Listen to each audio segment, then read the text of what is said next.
Hi, everyone, and welcome to the Rockin' Beards podcast. This is the show where we review not hip hop albums track by track, giving thoughts and opinions on every single song. Examples of the kinds of tracks we review would be, or albums, Björk's Volta project. My name is Holden Stephan Roy, and I'm super pleased to be back with another Björk review. It's been a freaking minute.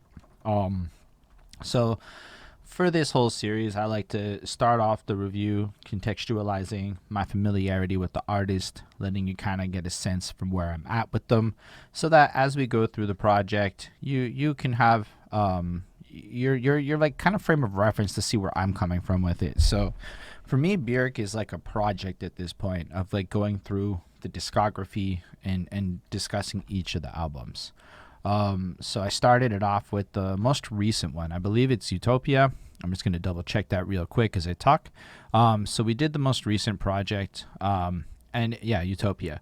And that was the first one that I ever encountered. It was back when we were like younger album reviewers and just in the beginning of like the whole vibe and the journey, trying to make sense of all the different sounds and music. And the Björk project really stuck with me. Like it was one of those ones where I felt myself really drawn to the artistic approach, just the sound she used. Her composition was in such a different place than pretty much anything I'd ever heard of. And at this point in 2017, like you're aware of Björk's reputation, right? Like you kind of know she's an out there avant-garde weirdo type artist person.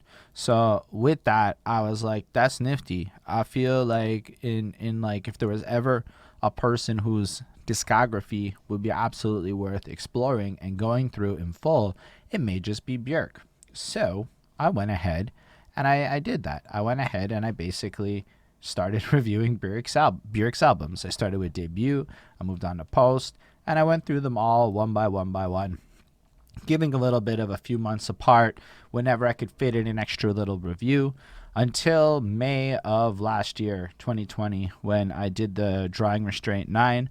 I watched the movie. I did that soundtrack. It was definitely an experience to do that soundtrack. Not what I was expecting, I'll be real with you. But like when I did go through that process and I got past it, life happened and I feel bad. And there's been a few people in the comments that like have been asking me to come back and do these Björk reviews. When I say a few, I mean it's like at most 6 or 7 people. But it stuck with me, and I did want to finish this series. There's only a few more Björk albums for me to get through, so this is with like great pleasure for me coming into this. Like it's been a good year since I've really sat there with one of her albums and listened to it, and even longer if I consider the fact that the last one I sat with was this very abstract soundtrack that correlated with like a movie that was not necessarily 1,000% my cup of tea. So for me, I'm just excited. I bumped this project a few times. My whole review style has changed a little bit from like the last time I approached her. I'm a little more casual with it, a little less caring what the grades are, a little more into the conversation. I have no idea what to do with the title of Volta. It's one of those titles where it's like it invokes this idea of life and sparks in me. I don't know, maybe it's because of the word volt. And I read the wiki quotes and shit where she's like, I kind of wanted it to be like alive and all over. I'm paraphrasing. So I kind of picture that. I mean, the album cover is also so very, very abstract to me. I never really know how to interpret a lot of this kind of visual stuff. Like I saw that music video she did with that graphics company and it was just super, super well put together. But I'm like watching it and I'm like, this is just so out there for me. Like it kind of looks like she's a bong and that you can smoke her, or she's a volcano, like something like that, and it's super colorful and I just like it a lot. I like looking at this color, and the red is just so stark and eye-catchy, so it's super cool. I have to talk about the album covers for the sake of copyright. It's really not my favorite part of the review. I do like the title Volta though. It sticks with you. Her album titles really do. Maybe it's because of like the part where she's at this whole other culture than where I'm at, so they come up more like pop out than a lot of the language used in American titles. But I really like it. Let's get into it though. As I have listened to the project before, but for the people with me live on the Twitch, we're gonna play the songs here, and then we're gonna discuss them a little bit. And for the people watching on the future on YouTube, we're not going to play the songs here. You're just going to see me cut to the part where we talk. On that note, the album starts off with a really fun one called Earth Intruders. With cutting it there, let's talk about Earth Intruders. This is a very, very strong start to the project in terms of being an attention grabber and making you instantly sucked into the album. Like, just from the very beginning of it, it's got this upbeat, dancey, you just kind of want to move vibe to it, and it like just captures you. Stuff worth pointing out. She had a 14-piece Icelandic brass band that accompanied her throughout the instrumentation side of this project, and that is super prevalent, and you can hear it all throughout this song. It just almost sounds like summery and alive and makes you want to move. I might forget to really give all the credit to the production, but as it goes on, it just evolves and it breathes. Like somewhere about 2/3 of the way in, it adds like this kind of almost synthetic layer that just like creates this cinematic experience that keeps the song versatile and making it almost feel like you're listening to a movie play forth within the soundscape of everything you're hearing, regardless of any of Björk's words. It's just so thoroughly and well put together at like a musical front that it's just delightful. Like you can throw this on any time of the day, in my opinion, and it'll make you just feel like a little more upbeat and a little like more happy, I would say. Well, for me, maybe you won't feel happy if you don't like it. Then it's also worth noting that Timbaland be all up on the production of this. And if you look into the interview sphere of stuff that's quoted, Timbaland, prior to the release of this project, is like, Björk wrote a hip-hop album, and like, I got 7 tracks on that thing, and it's this, that, the next thing. And then Timbaland does end up with 3 tracks on the project, but she has made it clear that the other songs probably won't see the light of day. I don't know what happened there, but I just thought it was funny, right? Because when you're looking back on it all this time later, you just see this grandiosity from Timbaland and then this final product, and it's not exactly the kind of hype up that Timbaland was making beforehand. Anyway, that's neither here nor there, but it's still so fresh. It just is great. Like, it's well produced. And then you get to the part where, like, the vocals kick in and everything she's saying, and right away, we are the Earth Intruders, muddy with twigs and branches. Now, I know she's like very environmentally like activist like, and as I put it earlier today, even it's like she can write a love song to the planet that makes you just care more. And I really respect how deep her passions go and how much she uses her platform in order to convey these kinds of tones. So I find the poetry in it just really strong. Like, we are the intruders to this earth, and we kind of create this mud with twigs and branches. Like, we break this shit and we run through it. Turmoil, carnage, like, just our existence and our impact has this like explosion. And lyrically, it's so the opposite of what's happening with the music. The music is so upbeat and happy, but her vocals are dropping such an intense and almost darker set of themes, like, we are the paratroopers, stampede of sharpshooters coming straight from voodoo. Like, you get the sense that we come out of certain environments and then just create havoc and damage and war and problems everywhere that we go as we invade. And the political climate in 2007 is certainly war-y, as the Iraq War, I believe, is still in full, and the Afghan War and all this stuff is happening, right? So it has like this political inclination going on. So it's like rebellious music, but at the same time, it's like fun-ass, dancey rebel music, and it's so interesting. And then you get this verse with our feet thumping and marching, grinding skeptics into the soil. And it makes me just kind of consider that, like, all of us are out there marching and fighting conquests and battles in the world. And I don't know, it just feels like there's a conflict between us to the point where skepticism isn't really okay, or it's misinterpreted. It almost becomes combative. And then if you really just project, like, way into today and to the politicized divisiveness of the world that we're in, and how it almost feels like this is predictive of some of the more militarized social media personalities that we're getting today, mixed with the literal shit that's happening on Earth. Like, it's a powerful sentiment to me. Then shower of goodness coming to end the doubt pouring over. Like, this optimism kicks in. So maybe it's not just negative shit. Maybe it's just humans are humans with the positive and the negative, right? Because up until this point, it feels all like aggressive and warlike. And then with more in line with the tone of the music, like the shower of goodness. So I think it's cool. Like the music almost serves as the landscape of the goodness of the planet, and Björk representing humanity, and it's almost like corruption. It's fucking crazy. I feel like you can go through it all day with this level of what she brings to the table, because she gives you a lot to think about. It is, in a sense, very repetitious. So I don't know if there's a huge level of value of me going through all of the rest of the lyrics in this.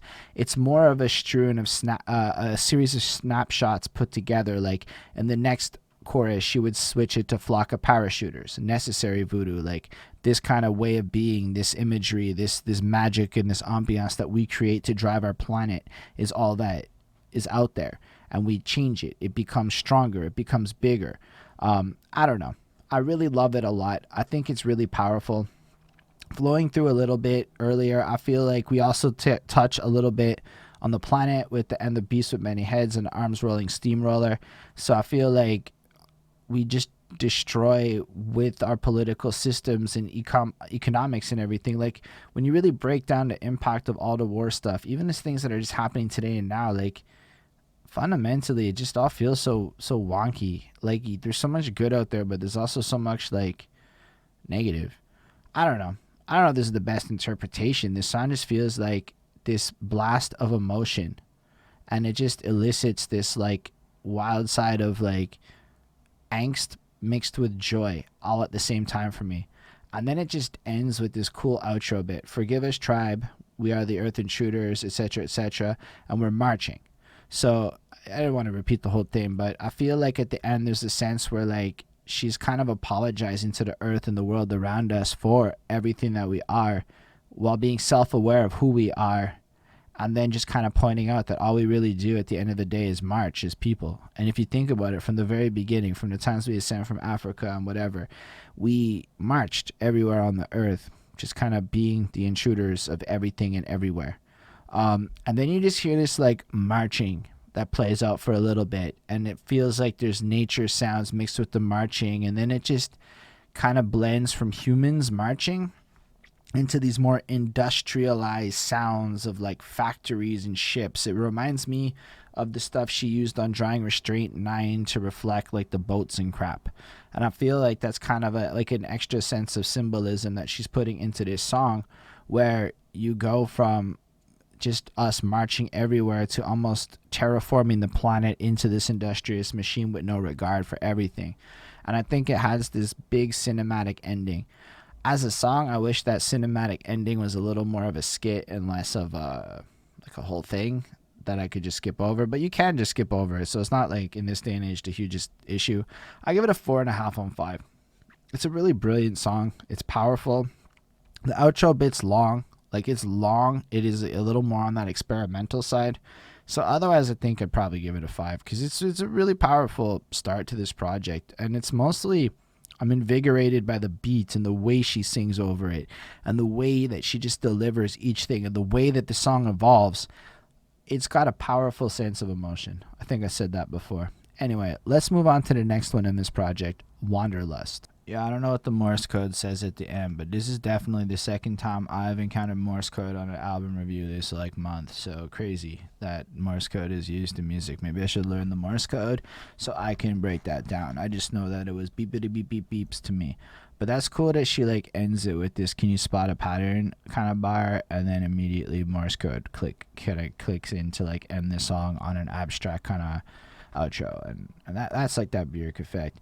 Yo, already we are only 2 tracks into this project, and it has already taken 12 minutes, which is amazing, because Björk is the kind of person that knows how to write them 6-minute tracks right and keep your interest the whole way through by evolving the beat, leveraging the band to like create a whole bunch of sounds that like by the time you get to the end of the song, it certainly feels like the same song, but it also feels like you went on a journey in the kind of progressive rock kind of way. And I like that a lot. This is also super upbeat. I feel like the drum patterns have a bit of that like drum and bass kind of influence on it, that electronic shit that makes you want to kind of move your feet a lot. But then the rest of the song just kind of has this more ambient spaciness to it that just kind of draws me into this like crazy, I feel like it's rhythm buffets on this track. And then lyrically, it kind of, I feel, adds a little bit of context to the last song. And I always feel like with Björk, there's a bit of a story being told throughout the project, or at least an emotional journey that you're going on. So the last song conveyed a lot of restlessness, right? Like a lot of almost kind of frustration or confusion or a high blast of emotions. And then we move into Wanderlust, which almost kind of feels like we've peeled back a little bit of a layer of what was creating the vibe of that last song lyrically, and adding in this Wanderlust for her to go back to probably Iceland or whatever, visit nature. I know that she recorded this while in New York City. And so I can imagine that for somebody like her, if you spend enough time in New York City, in like the concrete jungles, far away from, you know, the oceans and beautiful things, you get into this position where you kind of miss it and you kind of get frustrated. And like, you listen to it. I'm leaving this harbor, giving urban a farewell. Its habitants seem too keen on God. I cannot stomach the rights and wrongs. And then New York is a harbor, right? It's a harbor town. So she's leaving New York. Maybe she's just tired of being in this things. But it's like the reasons that she's leaving the city is that people seem too focused on God, moralities, rights and wrongs. And it's almost like the self-righteousness to city living that she can't stomach. And she comes from Iceland, a whole other vibe, a whole other culture. And like her philosophy is definitely out there and a lot more peace and love. And she's not that into organized religions. I think she says it on this project, or she said it somewhere in one of the interview quotes I read. So, I mean, she's just trying to like find her place in the world where she can connect, is what it feels like. And it's not happening in the middle of this giant city. I've lost my origin and I don't want to find it again. It's also a crazy interesting bar, because it's not just losing where you're from. It's that in getting assimilated into this new way of living, you lose the desire to be from where you're from. It's like when you watch that person come from the country and move into the city, and then almost shun the countryness because of the assimilation into the city. Like, it creates almost a tier division. And I feel that's what she's communicating with that bar. I'm not going to lie. Björk's poetry, it's like I can't even tell you if I'm right or wrong. So if you interpret something different, I would love to hear what you think from any of it. Whether sailing into nature's laws and be held by ocean's pause. I have no idea what the fuck she means. But like, it kind of feels like she doesn't want to go back to the nature that she came from, even though it's really what completes her. Like, I believe I read at this point in her life, she spends half her year in like Iceland and half her year in New York, going back and forth just to make sure that she can keep that semblance of where she's from. But then she explodes into the chorus. I feel like the first part of the track is a little subdued and the chorus just kind of unloads a little bit. Wanderlust, relentlessly craving, wanderlust, peel off the layers until we get to the core. Did I imagine it would be like this? Was it something like this I wished for, or will I want more? And that part hit me really big too, because I can only imagine, like, as you're on this grind and this quest, like, why is she in the big city? Because she's fucking Björk. She's achieved all of the things. She's on top of the world. She's literally working with Timbaland on this project.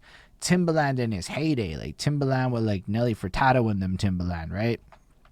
I like the older Timbaland more, don't get me wrong, but he was probably doing bigger at this point.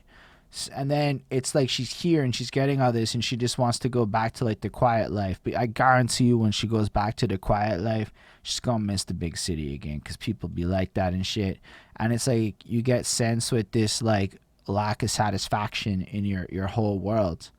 And then what really connected with me was it something like this I wished for, or will I want more?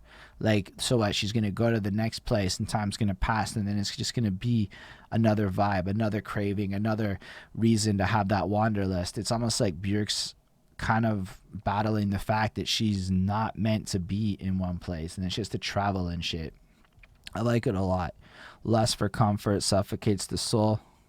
that's an interesting line too, because you could argue that a lot of us city folk do lust for comfort a lot, and as a result our souls don't get as much of the cool shit that nature and like looking at fucking birds and shit does for you. Like, I was at the bird sanctuary, and I'm not gonna lie, watching the geese with the geese goslings, it was like, that shit's just innocent cuteness, that until they fucking act like geese assholes. But like, you know what I mean? Like, it's cuteness and shit. Relentlessness, restlessness liberates me. I feel at home whenever the unknown surrounds me. I receive its embrace aboard my floating house. And just that level of self-awareness, to go from like the confusion in the first verse to almost this like certainty of knowing, nah, it's like the familiar that I don't like. I need to be in these environments with this unknown and this change and this evolution. And that kind of creates in me the sense of peace, is not the complacency of comfort, but the challenge of unknowing what comes next. And then the song just plays out, and she just kind of evolves it, and it's just musically gorgeous, and it's a real banger. Another 4.5 on 5 for me. Like, I just think they're epic compositions. They're long epic compositions, so like I highly recommend that you invest the time though into like having like an hour. Yo, you know what I did for today?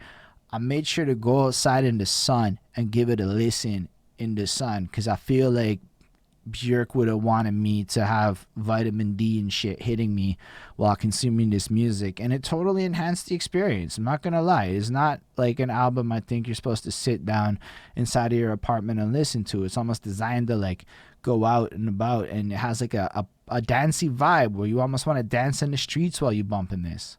At least the first two tracks had that impact on me. Well, let's move on to the next song on this project, The Dull Flame of Desire. Alright, let's talk about The Dull Flame of Desire. My first thoughts on this song is, yo, this is an example of when 7 minutes and 30 seconds is not like the most riveting experience in my life. This song is beautifully put together. It is like a love song duet. And right away, I'm like, the number of love song duets that have ever hit my playlist in my life is 0. So we just start entering a realm of music that is outside my general sphere of appreciation, which is great. I like exposing myself to new things. And this song in particular, I was sitting there going like, I don't really know if I like it or whatever, but there was something special about it off the jump that did catch my attention. And it's the dull, like calming, almost boring way that they're seducing each other on this track. And then the repetition and slow build up throughout the track. And then I realized, oh, seduction's kind of like that. That's actually what like trying to smash is like. And I'm like, oh, this sounds kind of brilliant.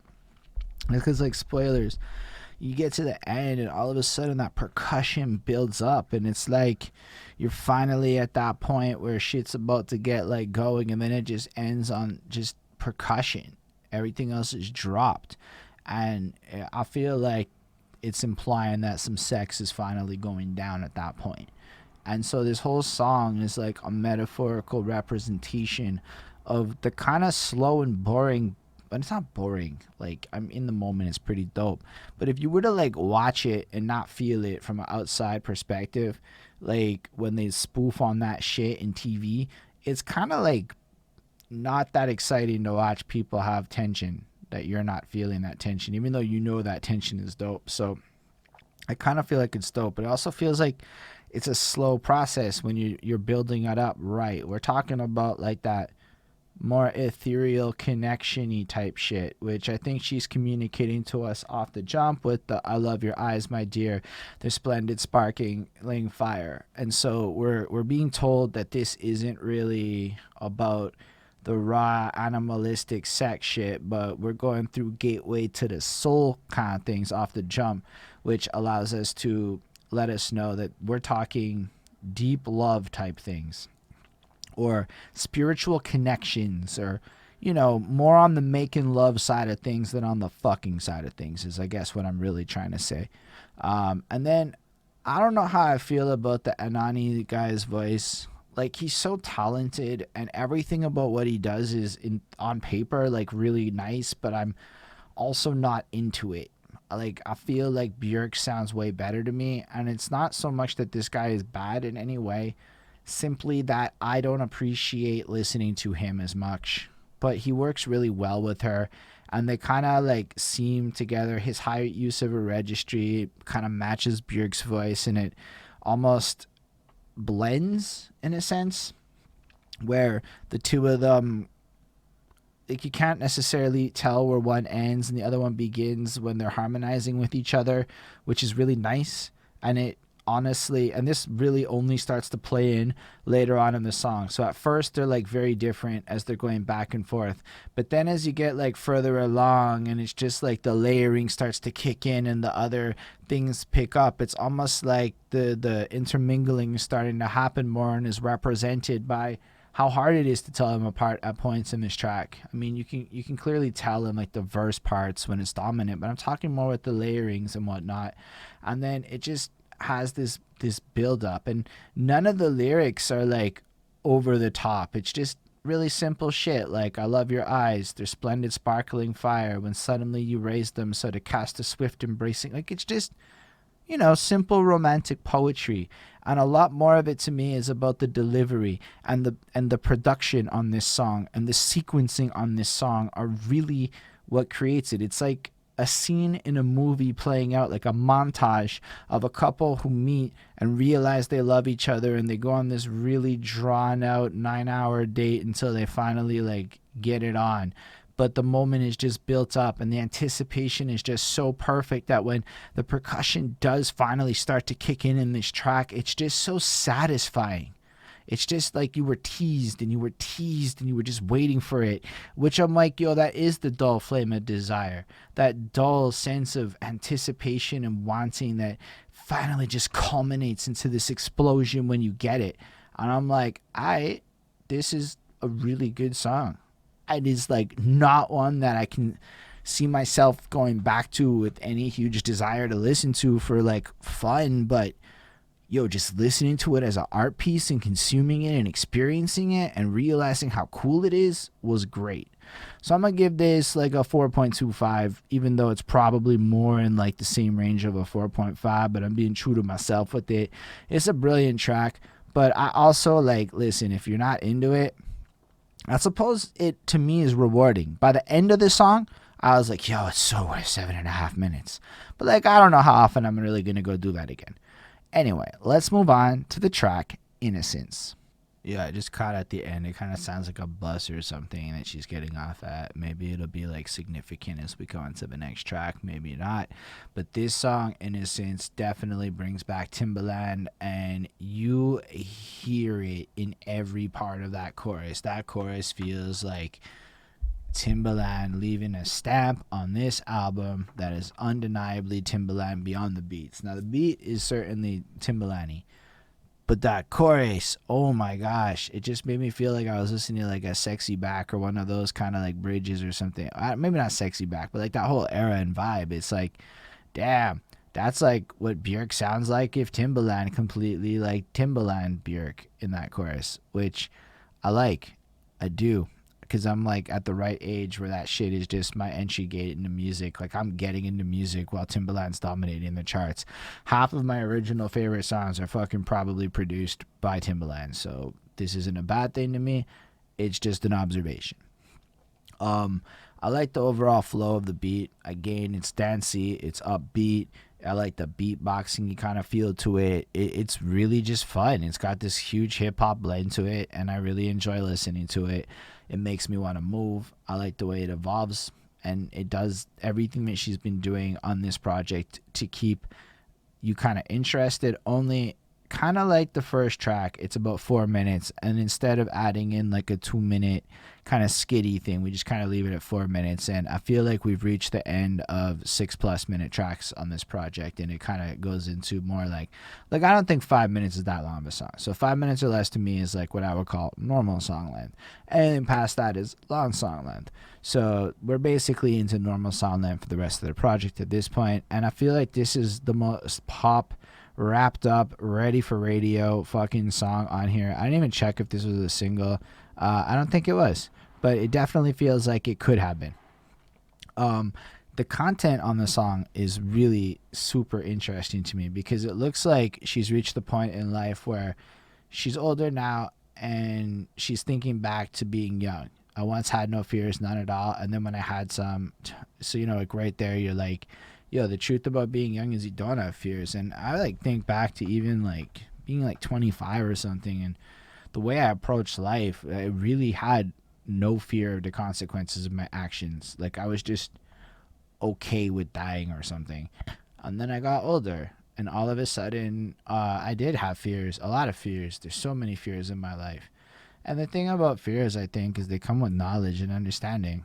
And so it's kind of a gift and a curse. So, like, kind of like Björk, to my surprise, I grew to like both, scared or brave, without them. So it's like you kind of get to this point where fear just fucks with you, I find. And you go back and forth. Like, at first, fear is scary. It's like a terrible thing. But then fear gives you the opportunity for bravery, right? Because as we'll come to see later on, as in even in the chorus, now greatly enjoyed with courage. So because you have the opportunity to overcome fear and to kind of pursue things and to develop courage, fear goes from being this terrible thing that inhibits you to being this powerful thing that motivates you. And that's such a like that's what Björk does, right? Like she takes on topics like this where you're sitting there and you're like, yo, for real though, she's managing to make a case for fear that's super humanistic and relatables and shit. And then I feel like she evolves the song, right, into like what fear can do to you. Neuroses only attaches itself to fertile ground where it can flourish. That's all she says in the next verse, though her delivery is ridiculous. And it's like, neuroses only. And like, it's fucking fun. I love the way she pronounces shit. I like the way she says fear. It's just so cool. I don't know if it's the accent or not, but I fucking like it.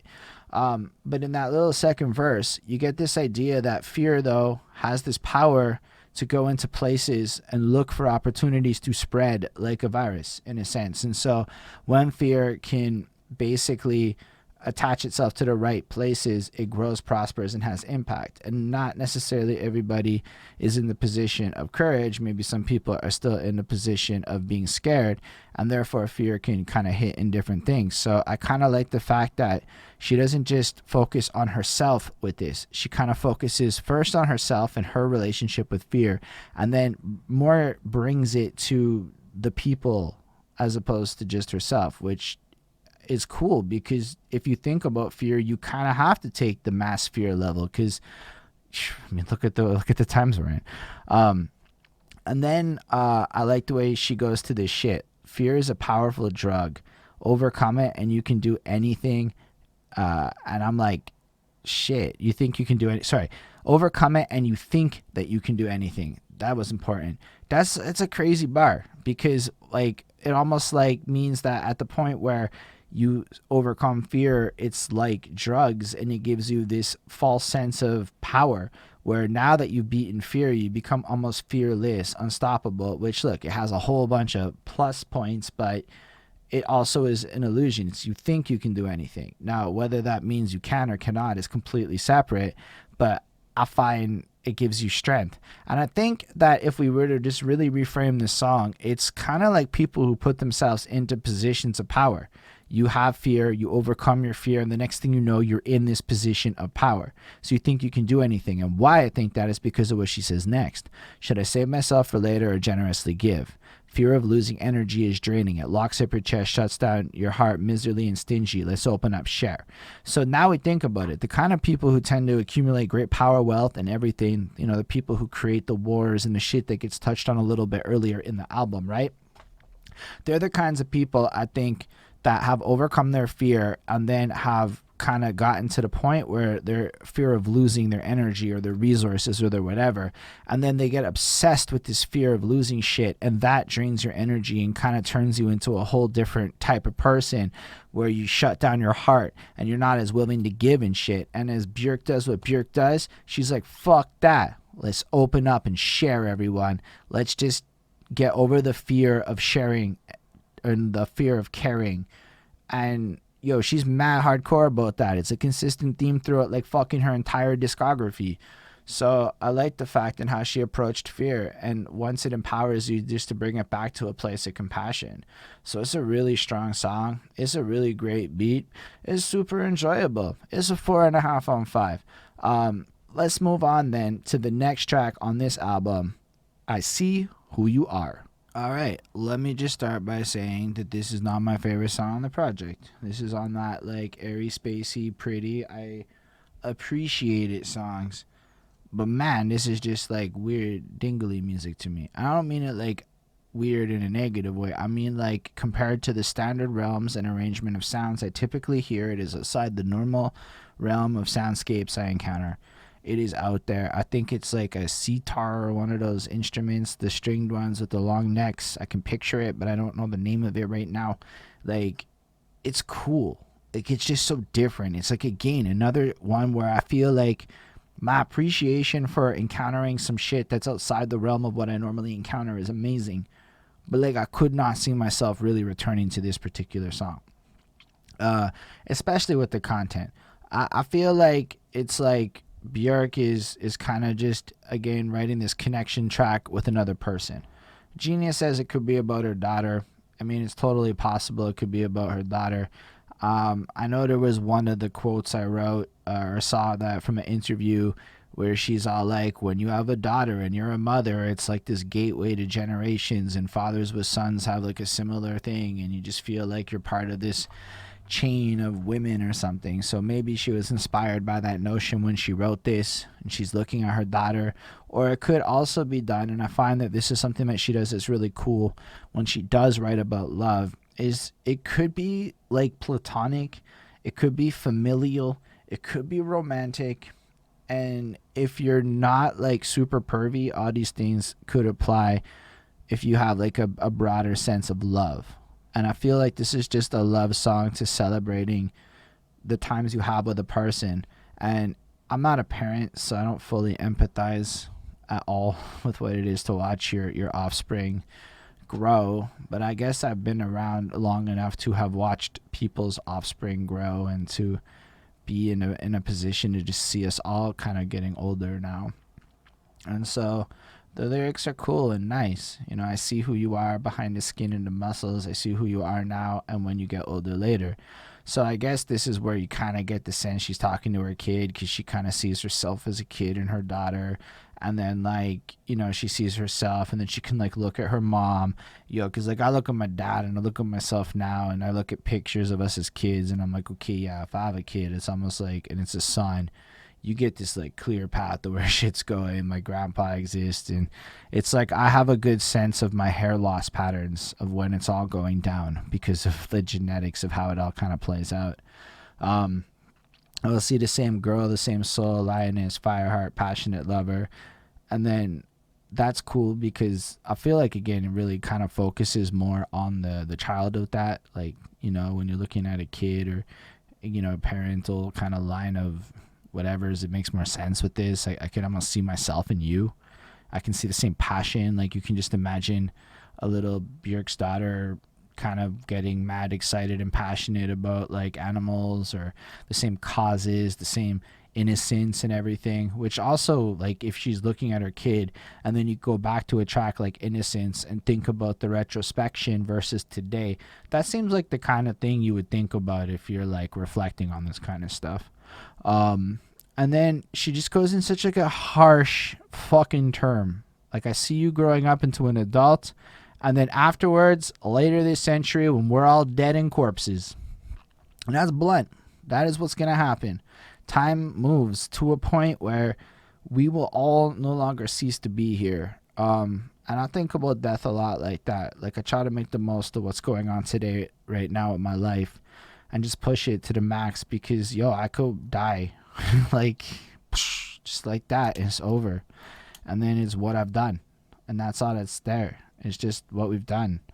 And what with these moments that are left, like, I kind of like found myself trying to create moments of appreciation, like going for walks and looking at nature and the birds.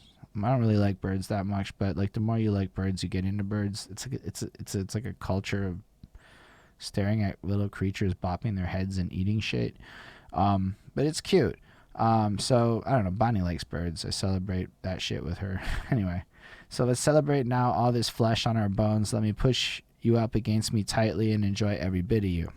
And I feel like parents squish their kids. They do that. You see it all over in pictures, and you watch parents and they get all squishy and hold them and hug them, and it's a lot of physical intimacy with childhood. But it's also like you could have that with like friends if we weren't all like kind of weird about that shit. I don't know. I like it. I like this whole like I see who you are at the essence of who you are throughout time, and I just like you and I want to be around you. So, I mean, it's sonically not my favorite track, but it's of like any equal quality to everything else that we've listened to. I'm going to give it a 4.25, and then we can move on to Vertebrae by Vertebrae. Alright, so first this is using a sample off of one of the tracks on Drawing Restraint 9, one of the more intense moments where the brass is being used to exemplify almost conflict and high emotions. It's one of those more experimental ambiance pieces because it's used along with the visuals within Drawing Restraint 9, the movie, which barely has words or anything. It's more of like an art, I would call it like an avant-garde art movie piece. So just picture like the instrumental to this track for like a long time with like a story being told without any words, and it doesn't really feel like a song so much as an experience. So what I understood is that Björk wanted to see what she could do with that sound and bring it into more of a more conventional song format. And instantly, I like it more. It's a lot easier to digest with this structure and this vibe and this story that gets told throughout this whole experience. Again, because like it's not a standard thing. Like right away, it's like and it's like this jarring experience. And the song's titled Vertebrae by Vertebrae. So that is like the pieces of your spine, each of the little like link things that make up your spine. So in a sense, maybe because I've listened to this song, it's like again this tension builds up experience, but like you can almost picture like somebody becoming more erect as it's come vertebrae by vertebrae, elevating. And then you think about some of the earlier themes of explorative, almost like the wanderlust, the restlessness, the trying to find yourself, the generations over time, the trying to, it almost feels like this whole album has this sense of like uncertainty and anxiousness, not in a negative sense, but in a longing to figure out the world or a place in it. And this song almost seems to double and triple down on that. Like it's very, I find, out there with the lyrics. It's not really touching on anything in particular. It's more body parts, like up on the toe, there is a view, up on the toe and the spine, straight and erect, hungry and curious. So it's like somebody's trying to look up and try to find this thing. Maybe it's the people who are trying to elevate themselves in the ivory towers to get this better view. Maybe it's like everything in life as we try to ascend, as she's even done herself. And it just makes us as humans try to become our best, vertebrae by vertebrae, stretching a little bit more, trying to get a little bit more of an edge to where the air ends up being thinner here, which is just such a fascinating point of view where the higher you end up going in this world, the harder it even is to breathe.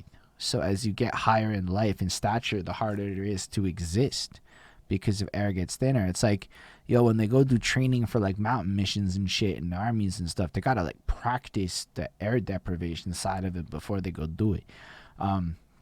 She came here to lose face, got down on her knees, the beast is back on four legs. She set clock to the moon, raises her spine, vertebrae by vertebrae, up on the toe looking. So I feel like if we think back to the idea of wanderlust and trying to find herself, so she looked for herself within her daughter. Maybe now she's popped over to Iceland and she's literally up in the mountains where the air is thinner and a different altitude, and she's trying to find herself again, and she's stretching around looking, and there's this anxious feeling and this tension to it all, and a sense that you're not getting this resolution. And I like it. I don't have more to comment on it, but it just feels very poetic, very abstract, very like anyone can relate to it, because the way that it all comes off of the packaging of it. I've been filled with steam for months, for years. Same old cloud, claustrophobic me. Let it burst like old train sounds. Make them leave me nature. And this one too, it feels like you're built up in the toxicity of the world around you. This one hit me heavy because like I think about the last year of my life where I've almost been detached from a lot of the norms of the world around me. It's been very quiet in a sense. like where I live isn't really hustling and bustling. It's small and quiet and families and you barely, yeah, there's people in the streets, but like it's super easy to like kind of almost have like the sense of a cleanse of the world around me. And so I feel like you kind of like take on all of this pressure from trying to be these things or to fit into the energies of the world. And then when you go find that peace and try to find yourself, it's like you realize at the end of the day, it just kind of boils back to being your own claustrophobic self. Like, let it burst like old train sounds. Make them leave me, nature. Like, you can't escape this shit. I don't know if I'm explaining this very well. I just know that it resonated with me, and I just pictured myself, like, kind of going through something like what she's describing here. Anyway, looking for something, this sense of dissatisfaction, and no matter where you are with it, you can't, like, escape it. And maybe this anxiety and this longing is what you're trying to escape through nature. Like, I guess that's the part that really connected. Like, I almost find myself drawn to nature just because I know that, like, everything else can't really be there. Like, how are you supposed to look at, like, the rapids and think about, like, you can't. You're just mesmerized by how fucking great it is. I don't know. Then it's, like, the last part, I feel like it's, like, you're trying to find it so hard that, like, you're trying to elevate so high that it almost doesn't make sense anymore. You just can't get there. You reach until it, like, fucking bursts. And then you just want to escape it all. And I like it. I feel like this is a track about pressure and trying to elevate. I'm gonna give it like a 4.25 because again, it's like it's a weird listen, but it's also like a rewarding art piece. Let's move on to Pneumonia. Song is very slow. It feels like the calming, pensive part of the project, where like honestly, a lot of this project up until this point has been kind of mopey. She's been kind of like trying to figure things out. Like, think about the last track. It's like the pressures of life. I'm trying so hard. It's almost like success remorse. A lot of this album has been like, I'm not sure I'm satisfied with where things are at, and I'm trying to find this sense of peace and this sense of like connection. Am I really happy? Did I make the right choices? Like, this is kind of the emotional state that we've gotten. The music has been upbeat and kind of pushing it, almost like the sense of emotional turmoil in her soul kind of brought her to a place of trying to escape through these fun musics at first, and then it almost didn't satisfy her, so the tension just kind of culminated in the last song, and it was just really like big and negative. And then we get to this one where it's like yo, all of this negativity is like a sickness. It's not really it's not helping anything. Get over your sorrow, girl. The world is always going to be made of this. You can trust in it unless you breathe in bravely. And so to me, it's like, I mean, I can be a real mopey person. Like Bonnie can attest to the fact that I can be real mopey for significant periods of time if I want to be mopey. And end of the day, you just kind of like push people away, and you take moments that could be really good and like opportunities to connect with people, and you like deny yourself them. Like, I can think of so many times in my like early and mid 20s where I could have just gone to a thing and I chose not to, and then I complained like nobody wanted me around, but really it was my negative attitude and indulging my sorrow that prevented a whole lot from happening in my life. So I kind of think she's kind of like pointing out, like, get over your sorrow. Like, the whole world is what it is, and you can just trust that it's always going to be like this. And then when she goes, unless you breathe in bravely, I think back to the track on fear and how like you have to be smart about all of this. How you like indulge it. You can feel the things, but you can't like let it consume you. You got to go on that courage path, which I think is reinforced by like, it takes her like over a minute to deliver the line, I adore you, how you simply surrendered to high. And I thought about that. Like, in hip hop, we're so quick to be like lyrical this, lyrical that, and like pack in words and use all kinds of words and crazy cadences. But then like Björk can like take 46 seconds to say the word I, and it's just fucking epic.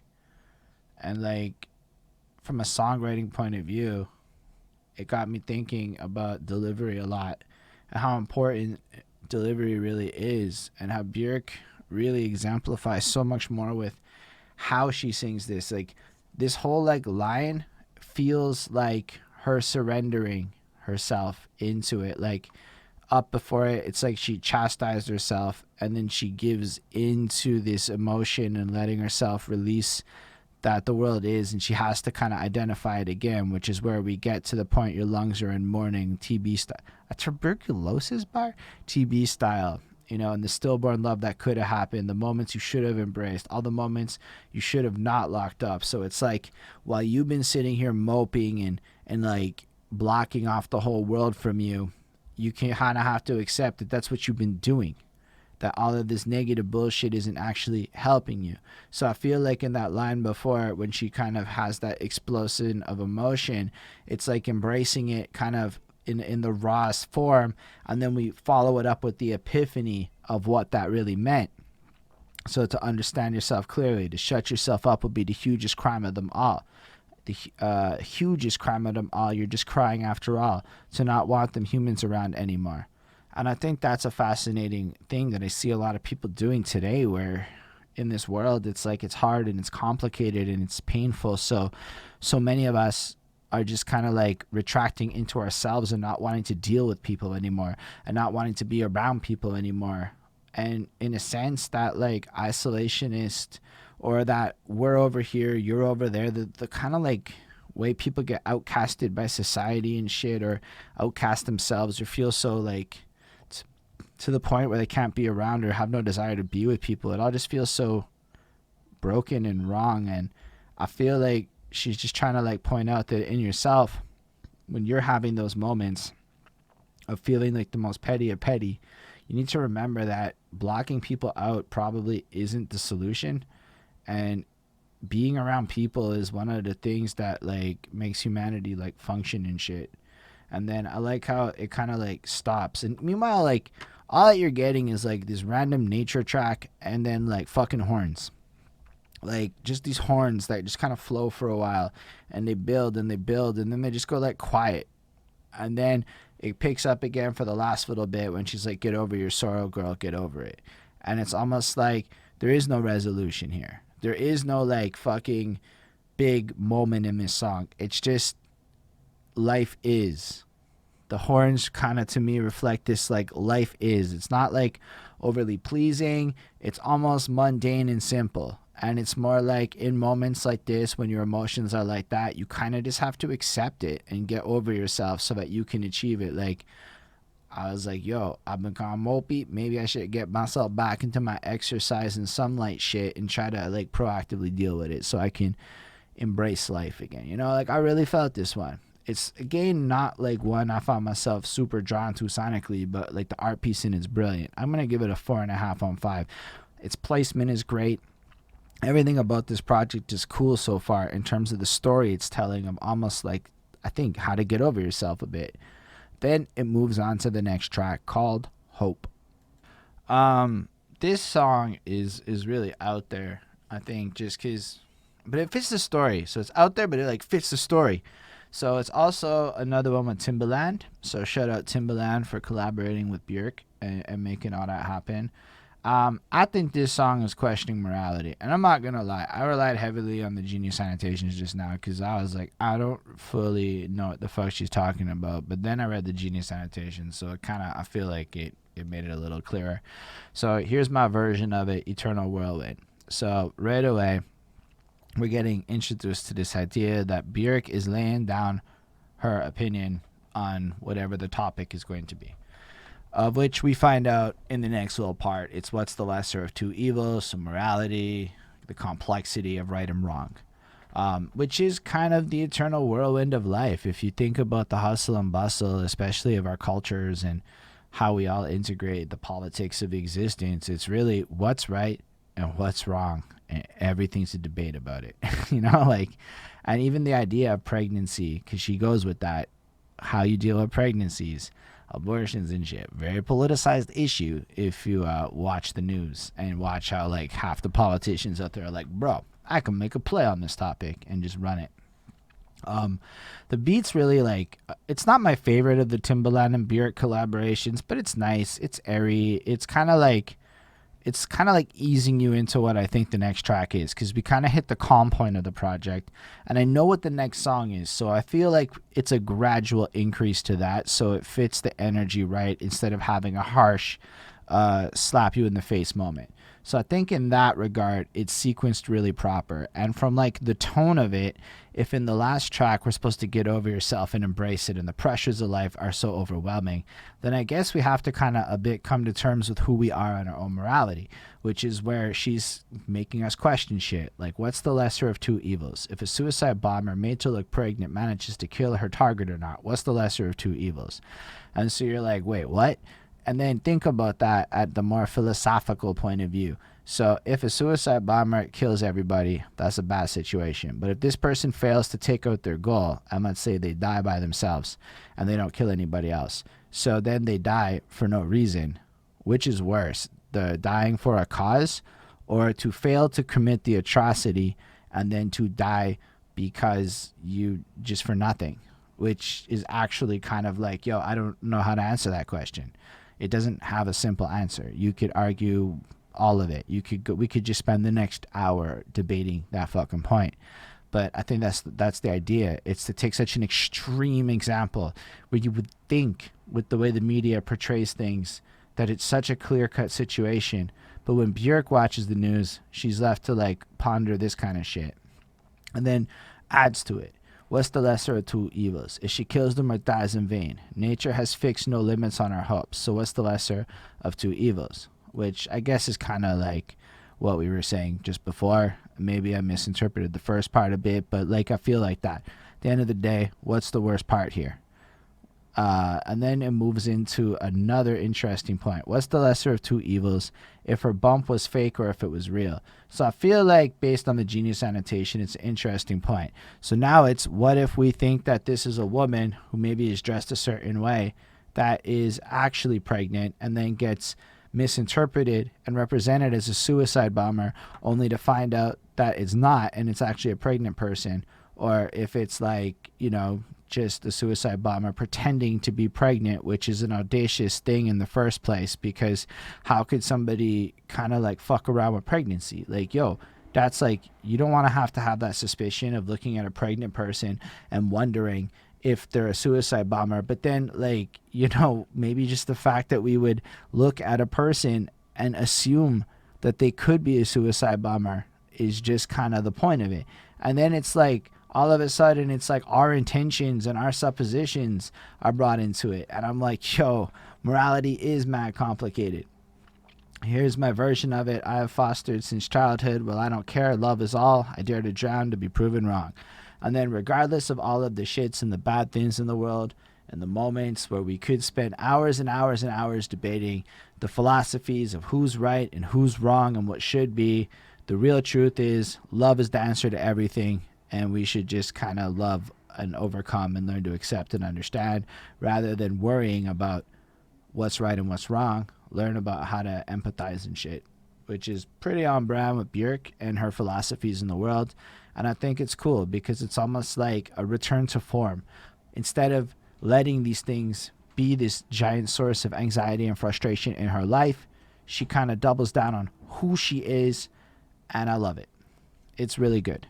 I'm going to give this one a 4.25 because sonically it's aight, but I like the concept behind it a lot. I like its placement on the project. I like what it's doing. And let's move on to, I'm not going to lie, it's possibly the best Björk song I've ever fucking heard in my life. It's called Declare Independence. Honestly, I love this song a lot. This is so cool to me. It is like this industrial punk Björk jam that like just smashes. It's pulsating. It's got like this moshiness to it. It's instrumental just smashes. Like I heard this and I was instantly attracted to this song, and I was like, yo, this is serious.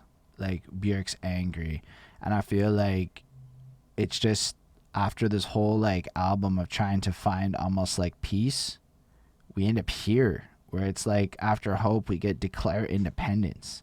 Like morality's kind of whatever, love conquers all, but still you have to fight. You know, like that actually is kind of what the world feels like. I like the fact that it doesn't just end on this love conquers all note, but then it's like, nah, now that you've got your love and unity, leverage that power of love and declare independence.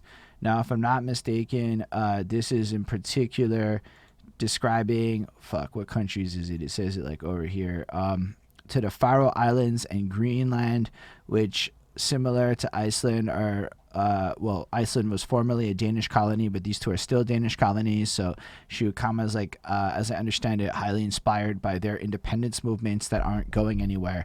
So they're trying to become their own autonomous places. And well, when those conversations start, it doesn't go well with colonialism and stuff. And apparently she does some pretty hardcore shit, like plays this track in places where like the other countries won't like it, like Taiwan and stuff. If I'm not mistaken, she's done that throughout history. And then the lyrics are pretty chanty, so there's not like a whole lot going on. It's more this culminating vibe and power, and her delivery gets angrier and more intense and more rally-like, more like she's leading a charge. But declare independence. Don't let them do that to you. Repeat it. Repeats it. Then justice gets said. Just repeat. Start your own currency. Make your own stamp. Protect your language. And when she said that, as an Anglophone in Quebec, I was like, oh shit. That's kind of like what the French people have been trying to do forever where I'm at. And like, in a sense, this is really not my favorite perspective to take on. But like, cause I'm an Anglo in Quebec, so that like pro-Franco independence is like ops. They're not like my team. I really am not thrilled with the direction of our government's language progression.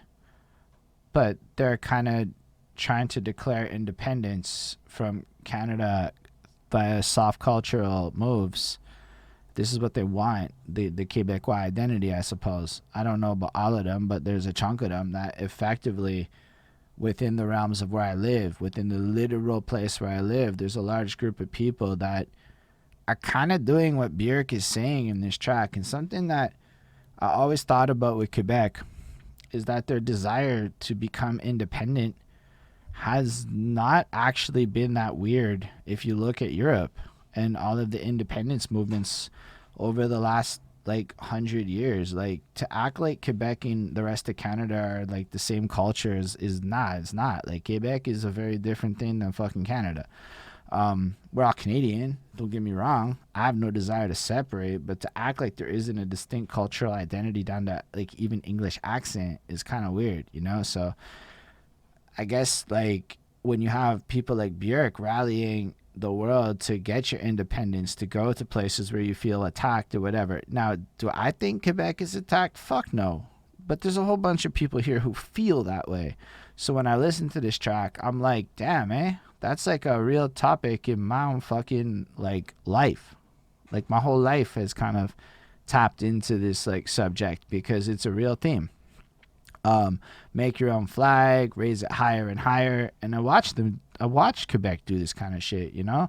I watched a lot of this pro-nationalism happen. Like, there used to be jokes like, you can't rock a Canada Day flag on June 24th. You know, it's not a smart idea kind of thing. And then you go, damn colonists, ignore their patronizing, tear off their blindfolds, open their eyes. And I mean, I don't know that much about the Canadian history situation, but there was wars that ended up leading Canada to, like, Quebec kind of being kind of put into the Canadian Union when France lost control. You know, like, all of this region here is the result of colonialization. So who's to say that like borders founded 100 years ago are the correct ones? You know, like, I'm not saying I agree with it. I'm saying that when I listen to this this gorgeous track, one of the best songs I heard, honestly, in a long time. It's a straight up 5 on 5. The beat's incredible, everything. I was still left with the heavy sense of that's literally what the Quebec people have been doing, like the ops, in my opinion, have been doing. And a lot of me and mines have not had the empathy to try to understand it. So I would be rude to not leverage Björk's advice on this project to bring that up, but this is what they do. And so it's super nifty to see like how I could love everything about this song ideologically until it comes to my own home and I'm like, nah, but please don't do that here. Let's not declare independence, please. Being English in Quebec without Canada would be real fucking bad. So like it's a 5-on-5, but it left me with this giant set of mental gymnastics to have to run through with that as we just did together. All right, there's one more on this track or this album for us to talk about, and it's called My Juvenile. So I got real curious listening to this because like it's clearly like her kid, My Juvenile, in the sense youth, you know, you get the idea. But then she's like talking about letting him go and whether or not it's doing it too soon. So I'm like, yo, how old is her son at this time, right? And then I realized that according to the Wikipedia's, she has the son in like in 85 or something when she's like 20, and then I realized she's in her early 40s when she drops this, which is like, yo, Björk is just like proof that like you can just do this forever. Because yo, Utopia comes out like what, 4 years ago, and the shit's a smash. Poof.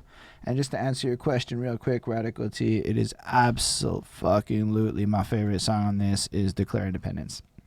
But basically this track, yeah, so her son's in like the 20s-ish range, so I guess she's kind of like addressing that like parental look at her offspring in early adulthood, which is just such a interesting thing to follow up the last track, because like Declare Independence has such a strength to it as like a unified fight song and all of that energy, but then at the end of the day, like she says, love conquers all, right? So I guess she's tapping into the most purest love she has, looking at her firstborn and all that. I don't know if that's like a thing, if there's different tiers to love, but as a non-parent, I imagine your firstborn is kind of like a huge deal, you know? And then it's just such a soft, serene kind of like track that again has a sense of conflict. Like one of the things that's really nifty about this project is how each of the tracks has this like sense of conflict within it. Like there's this just tension to it the whole way through, and even within this like song reflecting on being a mom, like she sends the warmth, she does her mom thing, she thanks him for like being there and giving her all of this, but then starts to get this concern, perhaps I set you too free, too fast, too young.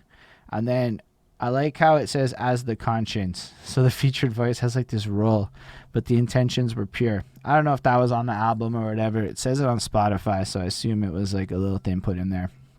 And I like the fact that like she's even willing to acknowledge to herself that like in the parenting world, like your intentions are always good, and you're only really left with the ability to reflect on if it was the right choice, and you just kind of have to have that trust with it. And then I think she follows that up with the second verse when she goes, I truly say you are my biggest love. I clumsily try to free you from me. One last embrace to tie a sacred ribbon, as though it's like the resolution is, nah, I kind of just have to like let you go and become the person you're going to be. It's just such like a powerful like moment, almost like this realization that regardless of your insecurities and the anxieties, which again we've touched on earlier in the project, that you have to let go and have that love and trust in, she kind of like brings it forth with this anecdote of her dealing with being a mom with a kid that's growing up, which I don't know, my mom probably went through that shit when I hit my 20s and was like, fuck that, I'm out. So like I could only imagine Björk also with the life that she has, like she probably wasn't maybe able to like be as involved with the first one as the second one, because there is this giant age gap between like her two kids, and I've seen that happen a lot too, where I call it round two like when it's round two for a kid, like a giant generational gap almost between siblings. The parents are way more involved in the round two kids, and that must make you feel a way about the round one kids.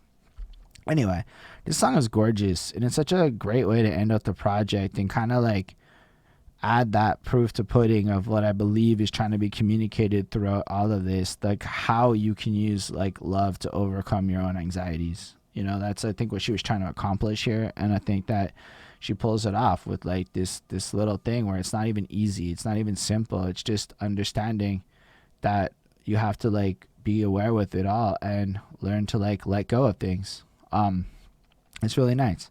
So I'm gonna give it like a 4.25 because sonically it's not like, I wouldn't necessarily be as drawn to this as the more aggressive or dancier stuff, But like I have to appreciate the beauty and the ambiance and the way it, like her masterful composition comes through again, and like it just closes it off from a sequencing point of view. This is the right song to end this album on and give you that sense of closure that was totally brought in with the opening track that instantly sucks you in. This one kind of gently caresses you off so that you can kind of go on about your day, giving you this sense of like fullness. And I really like it as an album closer. On that note, we have in fact reached the end of the project. I think this is brilliant. It's hard to say which of the Björk albums is like my favorite or not, but this one is way more digestible. And like if you want to like jump into Björk, Volta is probably like one of those jump in randomly albums where you're not going to be like too overwhelmed with the Björkness. I'd also go with debut. Like I just did it in order. Doing it in order is, in my opinion, the smartest choice. But if you want to cherry pick, Volta is definitely digestible. Like it's straight up a classic to me. Like every one of these songs is fucking timeless-ish, except for that one where the Timbaland chorus, just dates it, and like that one chorus takes it from the realm of entirely timeless to shit. That's so 2007. That's crazy how one chorus can do that to a project. But otherwise, it's just so brilliant. It's versatile. The songs don't sound the same. Everything about it is really alive and emotional. And I feel like, especially in these days, it like is a self-help book to anxiety that maybe a lot of people could benefit from listening to today. So maybe it was just timing that this was the day that I sat down to actually do this project. But I'm really grateful I did. It's probably in the realms of a 4.5 on 5. I'm really shit with my actual album grades. I don't try anymore on that part, but we'll call it like a classic because, yo, it's just masterfully done. It tells a powerful story, and like it's really easy to listen to, go back to. I've heard this album 3 times today alone, and it's really dope. I could listen to it again. I'm probably not going to on time constraint shit, but like I totally could. And I think that's the sign of like a good album. So that's it. That's the end of this one. I totally appreciate everybody who came through to watch it. For those who, whatever, it'll be on YouTube, edited without the copyright material after. I'm going to delete the live, etc., etc. But thank you all for being here. I appreciate it. Appreciate anyone who comes through on the live version. Definitely feel free to leave comments in the future, like, subscribe, all that stuff. All of you watching in the future are also great. Special thanks to the patrons: Ismail Good, MC, Chris Pryor, Jonathan Barnes, DJ Black, Hurricane, Linda Williams, and Scribble. They're dope to support what we do. Patreon.com/BehindThatSuit if you also want to support what we do. On that note, I'm going to end this stream because, yo, in like 2.5, 3 hours, I'm going to be back live to do the next interview. So I appreciate everyone being here, and live long and prosper, everyone.